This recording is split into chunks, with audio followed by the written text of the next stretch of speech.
What it do, bruh? Talk of the town, Nintendo, Doc Trey still holding it down, still make the best games, and you know this, bro. It's the truth. If you don't like it, you can have that seatbelt.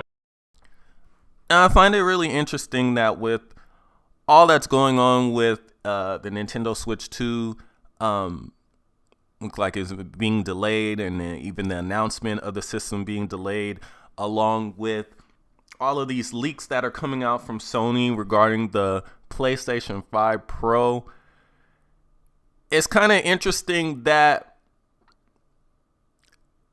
the Nintendo Switch 2 was expected to be announced at least this month.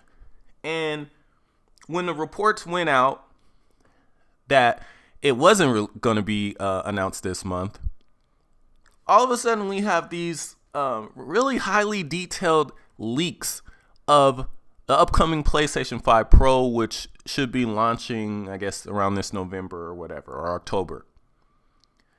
And what's really interesting about that is that one of the main features of the upcoming Nintendo Switch 2 or Nintendo Next Gen or whatever you want to call it is DLSS. And one of the features that's going into the PlayStation 5 Pro is pretty much very similar to DLSS.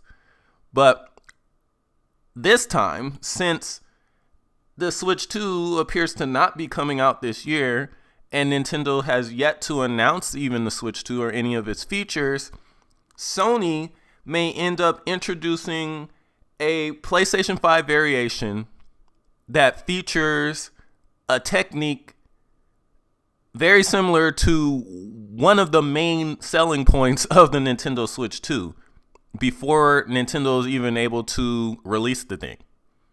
And it kind of reminds me of back in the day in the Nintendo 64 era, where Nintendo, they announced the Rumble Pack. They announced the Rumble Pack, but then there was a huge delay. And in that delay, Sony was able to copy that and add Rumble to their controllers before the Rumble Pack was even able to be purchased for the Nintendo 64, even though Nintendo was the one that, they came up with it first. And it seems like history in a way, even though Nintendo hasn't officially announced that the next system will have DLSS, we know it will. But it's crazy because if Sony comes out, they announce the PlayStation 5 Pro, and they make a big deal about this DLSS-like feature in their PlayStation 5. When it finally comes time for Nintendo to announce the Switch 2,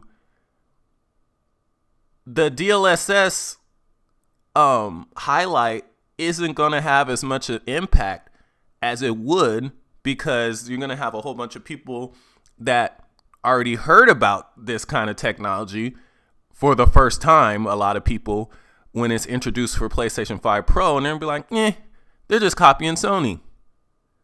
And I'm sure that's got to bug Nintendo a little bit. I honestly, with all of this information going out, I wouldn't be surprised if Nintendo made some kind of mention or something about their new system or about DLSS going into their next gen system, at least, just to get ahead of this kind of thinking. But anyway, let me know what you guys think in the comments section.